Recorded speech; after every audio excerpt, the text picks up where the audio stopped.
Hi, I am Aya. Subscribe Aya Cartoons for more videos. एक दफा का जिक्र है कि एक छोटे से कस्बे में रूबी और सारा नाम की दो सहेलियां रहती थीं। वो आने वाले नए साल के बारे में बहुत पुरजोश थे और इसे इजाफी खास बनाने का फैसला किया।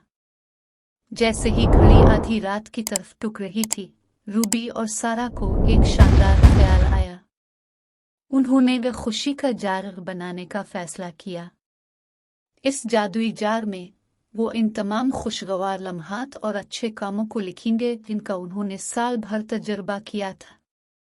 साल भर में जब भी कोई चीज़ उनको मुस्कुराने देती, जैसे कोई मुज़हका खेज लतीफ़ा या कोई अच्छा इशारा, वो जल्दी से इसे कागज़ के रंगीन टुकड़े पर लिखकर अपने हैप्पीनेस जार में रखते थे। जब आखिरकार नए साल की शाम पहुंची तो रूबी और सारा अपने अहल खाना के साथ जश्न मनाने के लिए जमा हुए। उन्होंने बर्तन निकाला और बारी बारी खुशी के नोट पढ़ते रहे। कमरे में कहकहे गूंज उठे जब उन्होंने उन खुशगवार लम्हात को याद किया जो उन्होंने शेयर किए थे।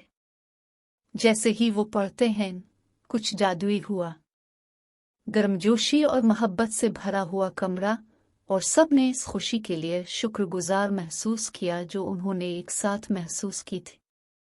रूबी और सारा ने महसूस किया कि खुशी सिर्फ बड़े वाकयात के बारे में नहीं है।